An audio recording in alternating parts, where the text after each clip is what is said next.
Nagsimula ang lahat nung nagkaroon ng asawa si Nanay, si Chong Lucas. Ilang linggo pa lang silang nagsasama noon nung sinama niya ako kumuha ng panggatong.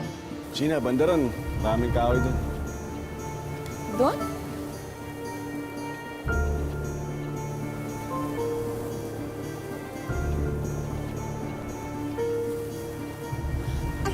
Chong? Chong, ano pa? Chong, bitawan niyo po ako, Chong! Chong!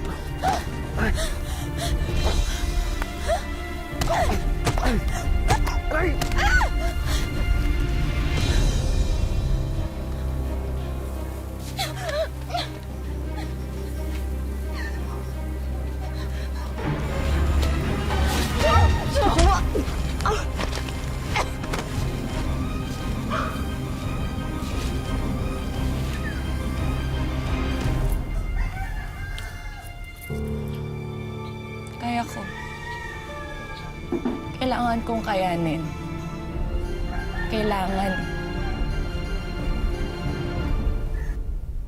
Dito sa Wish Ko Lang, libre ang mangarap. Pero kadalasan, dumaranas daw muna ng mga pagsubok bago makamit ito. Gaya ng tampok naming kwento ngayon. Tila pinagkaita ng pagkakataon. Pero sa huli, katuparan ng pangarap ang isusukli ng pag-asa. Magandang hapon po mga kapuso. Ako po si Vicky Morales at ito ang Wish Ko Lang. Nang makauwi kami, gusto kong sabihin kay Nana yung nangyari.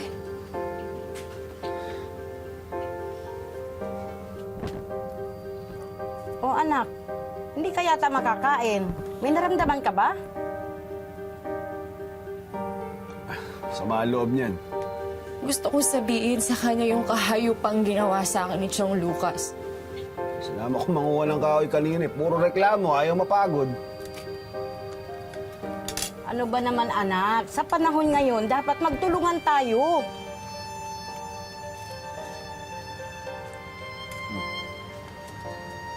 Kasi iyak-iyak ka?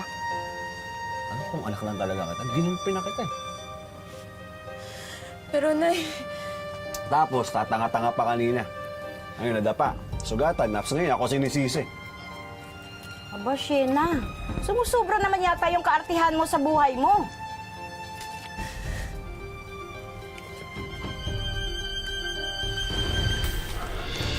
Shena!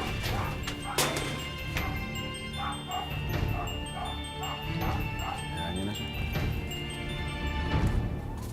O ano?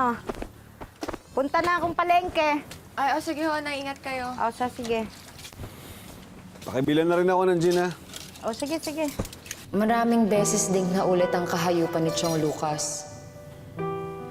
Tuwing umaalis si Nanay, gumagawa siya ng paraan na masarili ako.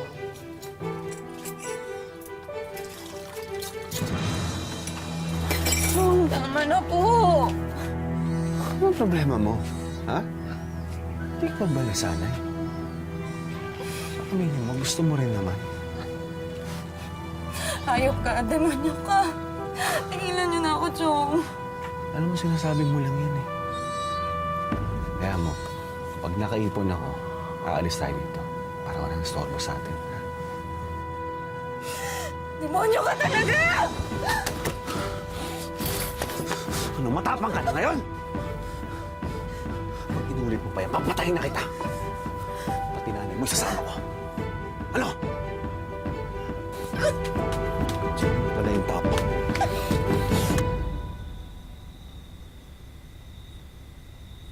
Isang gabi, tumakas ako sa amin. Walang ibang dala kundi ilang perasong damit. Alam ko na hindi sasaktan ni Chong si Nanay kapag wala na ako. Dahil si Nanay ang bumubuhay sa kanya. Naisip ko na bahala na ang Diyos sa kanya at bahala na rin ang Diyos sa akin. Nakarating ako ng Iloilo. Doon, may tumulong sa akin na makahanap ng trabaho bilang kasambahay. Ito po yan. Ano, kayo tayo. Po. Sinuwerte ako sa unang pagkakataon sa buhay ko. Nakahanap ako ng pamilya na mabait at halos kamag-anak na ang turing sa akin.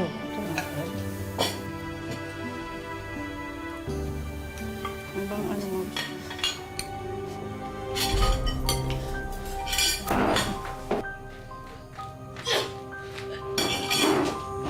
Nangyari to? Pero hanggang dito, hindi pa rin ako iniwan ng kahayupan ni Chong Lucas. Hindi nila ako pinalayas kahit nang malaman nila na buntis ako.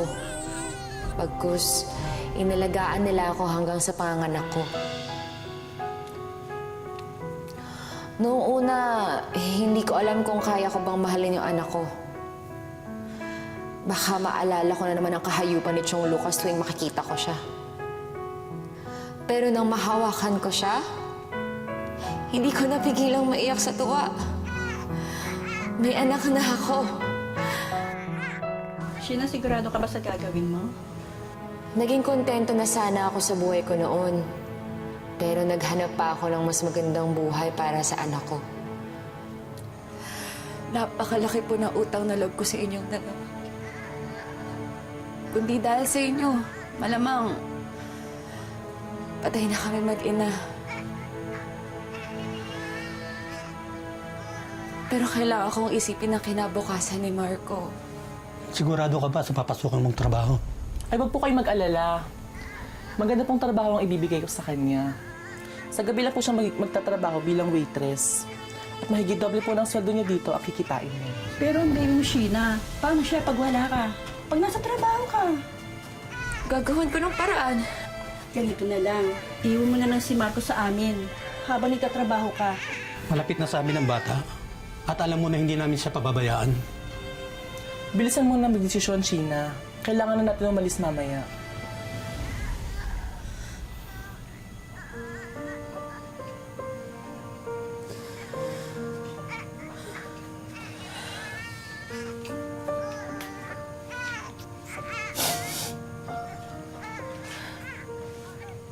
Anak? Sorry ah. Aalis muna ang nanay. Magtatrabaho. Huwag ka mag-alala, hindi namin pababayan ang anak mo, Sheena.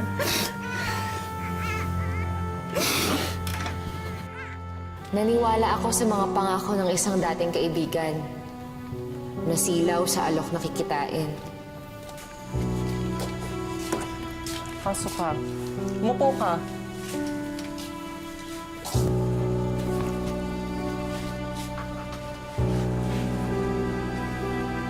Carlo, akin na yung damit. Maligo ka at isuot mo ito. May customer ka mamaya.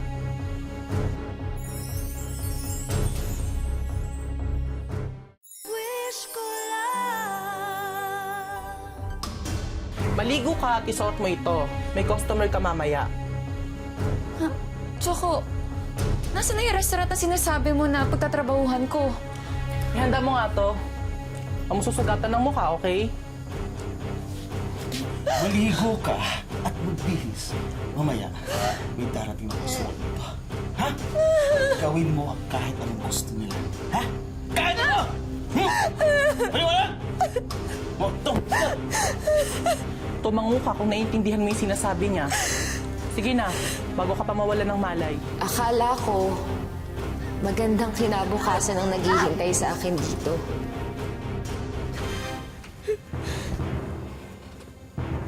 Boss. Ito. Bagong-bago yan. Pinumama kayo. Tandaan mo yung mga sinabi ko. Gawin mo ang kahit anong magawa sa'yo, ha? Pwede kitang papatay dito. Walang nakakalam. Tandaan mo yan. Boss!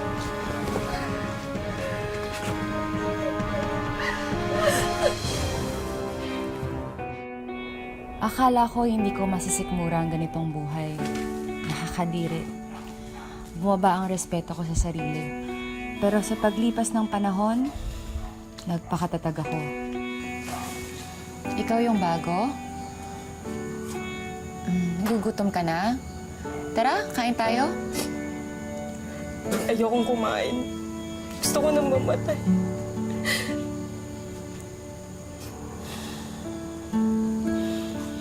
Alam mo, ganyan din ang naiisip ko nung una.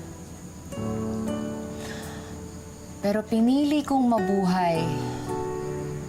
Kasi may anak akong naghihintay sa akin sa labas eh. Inisip ko na lang na lalampasan ko rin to, alang-alang sa kanya.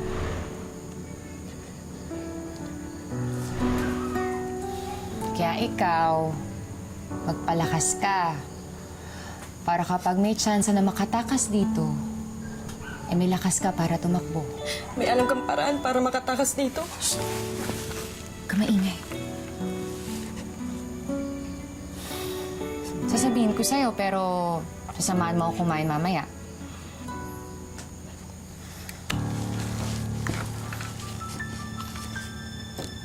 May sikretong labasan dito sa likod ng cabinet kung saan tumatakas sila tsaka kapag nagkakarid.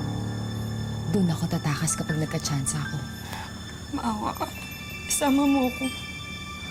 Sige, pero kumain ka muna. Sheena, Hindi na. ano, kain tayo? Gutom na ako eh. Hoy, mag-ayos kayo. Magpaganda kayo. Umiti kayo, paparating ni mga customer. Hindi maghapon ng hindi mapipili. O ano? Ngiti na! Sino? Yeah. Ay, boss. Kaya sila. Ayan, boss. Mga bago yan. Bata pa. Wala bang mas bata pa? Yung mas sariwa pa? Sariwa, boss. Pwede, sariwa daw. Eto, mas bata pa. Ito dito. Eto, sariwang-sariwa. Wala pang 18. Mabis ka, no? Okay.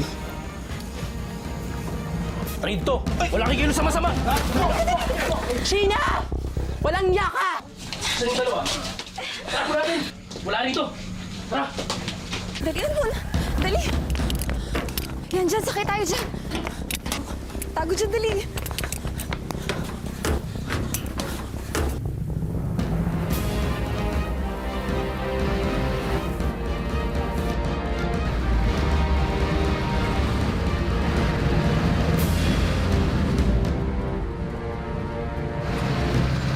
Wala na sila. Umuwi sa kanila si Dina. Ako naman, ilang linggong namasukan bilang labandera. Niligawan ako ni Alex at hindi nagtagal, sinagot ko din siya. Sinabi ko kay Alex ang lahat ng karanasan ko, pero tinanggap niya ako ng buong buo. At ngayon, iniuwi na niya ako sa bahay niya para magkasama na kami. Sina, nanay ko. Ano po?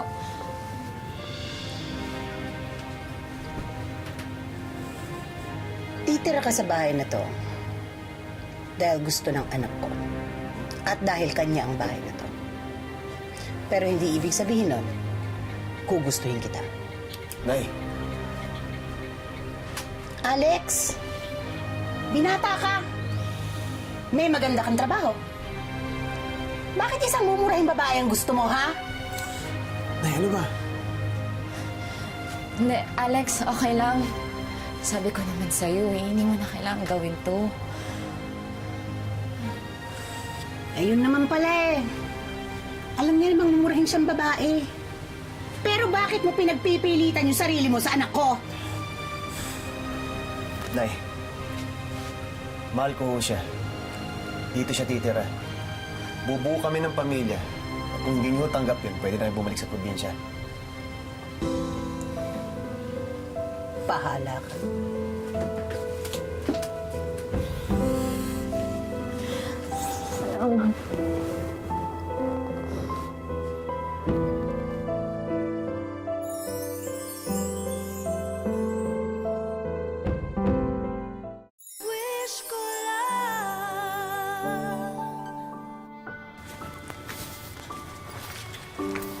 Oh, mahal, wag ka masyadong magpapapawis dun, ha?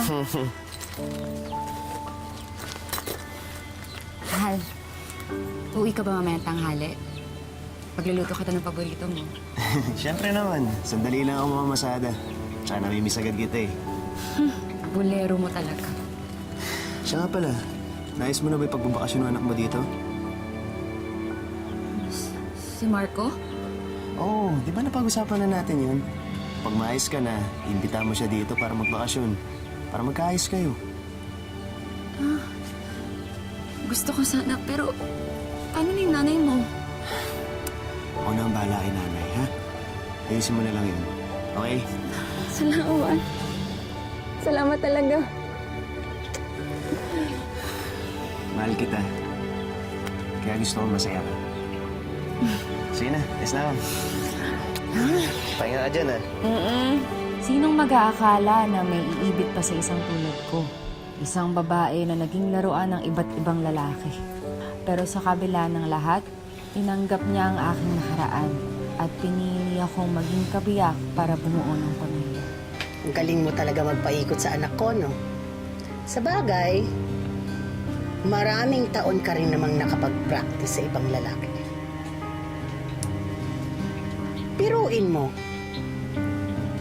pati yung anak mong bastardo, makakarating dito. Alam nyo, nung inaya ko ni Alex na tumira dito, tumanggi ako. Dahil ayoko mag-away kayo. Pero, nung nakikita ko yung ugali niyo po, mas mabuti pa nga naghiwalay na lang kayo ni Alex. Ayun! Eh di lumabas din ang totoo, ha? Gusto mo talaga kami paghiwalay mag-ina? Matagal lang gustong humiwalay sa'yo ni Alex, pero hindi niya makaya yung ugali niyo.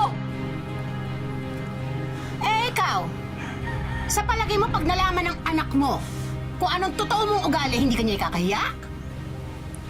Pag nalaman ng anak mo kung sino ka, kung ano ka, malalaman niya, isa kang saksakan ng mumurahing babae. Mumurahing babae. Saksak mo yan dyan sa ulam mo. Hmm?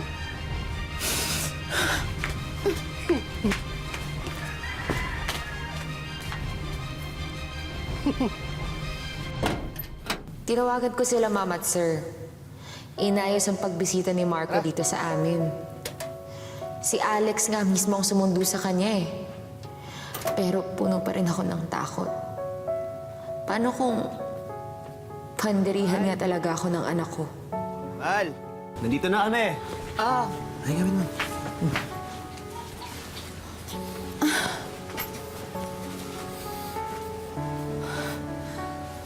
Marco, kamusta ka na? Okay lang po. Ang laki-laki mo na. Halika dito sa mga... Halika dito sa nanay.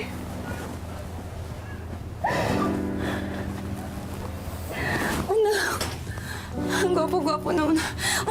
Upo ka muna.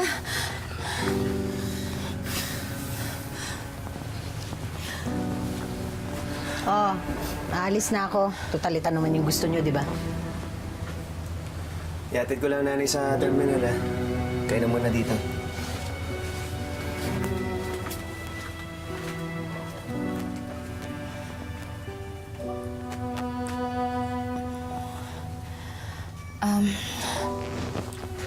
Anak, nagugutom ka ba? Kumain ka na ba? Nauuhaw ka? May kalamansi juice doon. Gagawan kita. Gusto mo? Ha? Sindiya ka lang, ha? Hindi ako mahilig sa maasim. Kung ikaw nang palay sa akin, di sana alam mo yun. Anak, huwag ka naman ganyan sa nanay. Saan ko pwedeng iwan itong mga gamit ko? Doon, nak.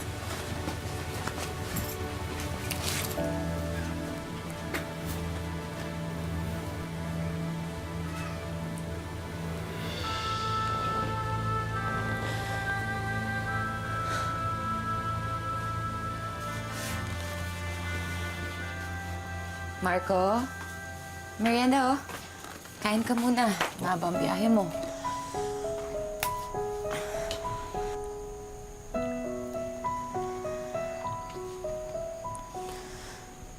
Alam mo, nak, tama ka. Marami akong hindi alam sa'yo. Dahil wala naman talaga ako nung lumaki ka. Pero hindi pa naman nahuli ang lahat, diba? Pati pa natin makilala ang isa't isa. Sasabihin niyo na po ba sa akin kung sino ang tatay ko? Nasaan po ang tatay ko? Bakit wala siya? Bakit kayo naghiwalay? Iniwan niya ba tayo o kayo ang nang iwan sa kanya? Nak, alam mo kasi... Saka bakit niyo ako iniwan? Saan kayo nagpunta nito nagdaang 16 na taon? Anak, hindi pa yata ngayon ang tamang panahon para malaman mo lahat. Hindi niyo sasabihin sa akin? Bakit niyo pa ako pinapunta dito? Marco!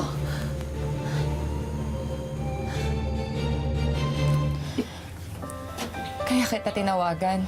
Hindi ko kayang sabihin sa harap ng anak ko yung nangyari sa akin.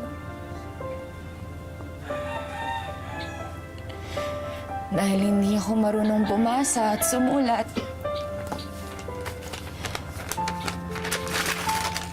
Kaya ikaw na lang ang magsusulat ng buhay ko. Pati na rin ang kwento ng buhay niya.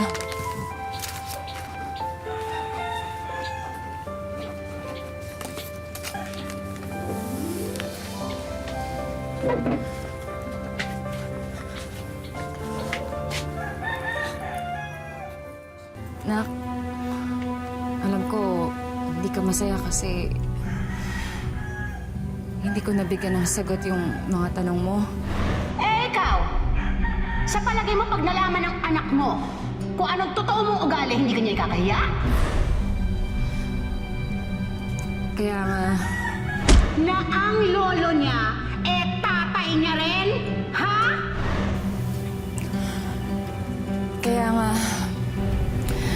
kaya nga dapat bumalik ka dito. Para paghanda na ang nanay, sabihin ko sa'yo lahat-lahat. Ha? Mag-iingat ka. Tayo mo na lang sa jeep.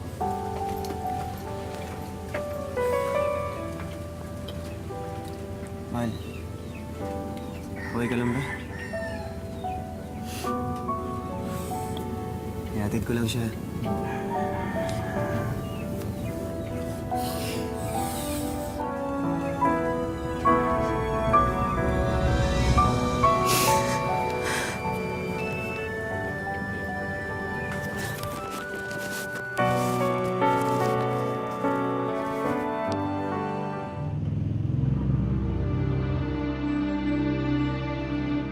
Umabot sa 17 taon ang pagkakahiwalay ni Sheena sa kanyang anak na si Marco.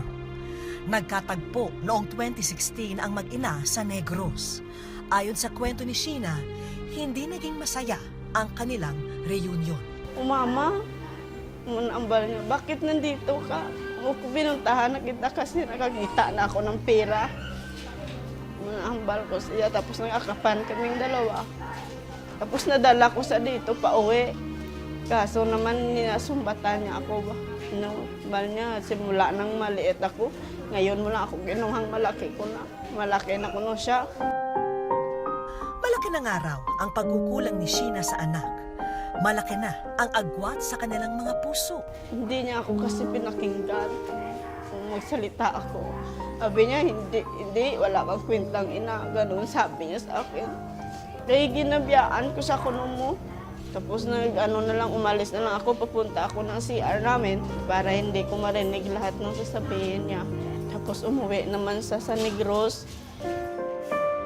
Walang nanumbalik na pagkasabik si Marco sa kanyang ina. At tila ang maraming taon na kanyang hinintay ay gumuho sa loob ng ilang oras lamang. Noong araw na yun, muling naghiwalay ang kanilang landas at hindi na muli niya nakita ang anak. Masasabi mo ba na maganda na yung relationship mo sa kanya o hindi pa rin? Hindi pa rin, hindi siya nakikinig sa akin. Pero narinig naman ng Diyos ang mga panalangin ni Sheena dahil pumayag na si Marco na muling makipagkita sa Iloilo. Sa pangalawang beses ng kanilang pagharap, mabigat pa rin ang loob ni Marco sa ina.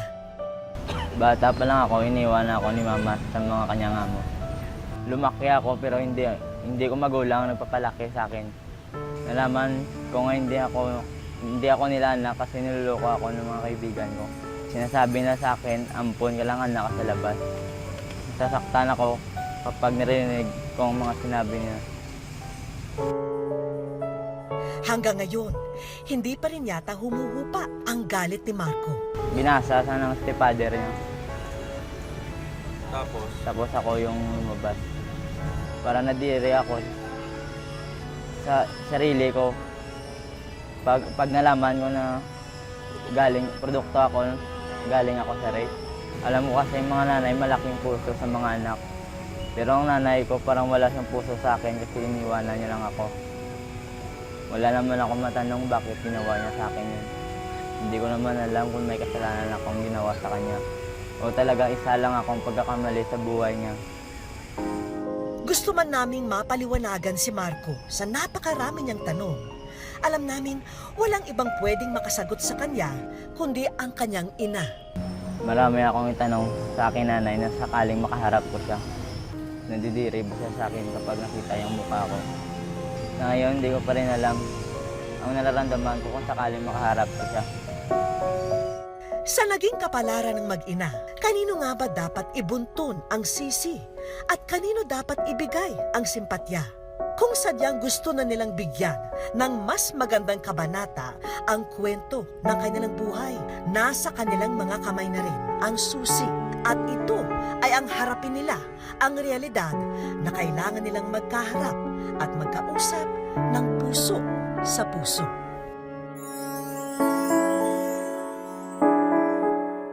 Sa aming pagbabalik, Wish ko lang, masaya kasi natutupad ng wish ko.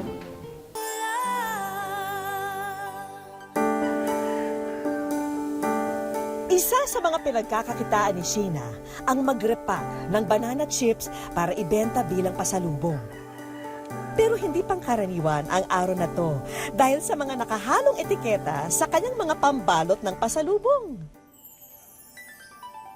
Wish ko lang, masaya kasi natutupad ng wish ko dahil makasama ko ng anak ko. Kung labis-labis ang pananabik ni Sheena dahil dumating na ang araw na makakaharap niya muli ang anak, ganun din kaya ang nararamdaman ni Marco? Sa simbahan ng Molo, Iloilo City namin napagpasyahang pagtagpuin ang dalawa. Bagamat ramdam na ramdam ni Sheena ang pagiging ina ng masilayan ng anak, kabaligtaran naman para kay Marco. Yeah, dito lang. Doon na nagpasya si Sheena, nayayain ang anak sa plaza para magkausap ng sila lamang dalawa. Balanta ka nga mapuli, kasi hindi ka man kapuli, di. Di gusto ko tani ng tiner ka di anay ba na? Para lang miskin hindi nang lang takabala. Ba't simo ka imo gusto Pero kahit anong pagsusumamo ni Sheena, animoy walang nais intindihin dito si Marco. Hindi ka diri magtenar. Puli ka gito sa Negros.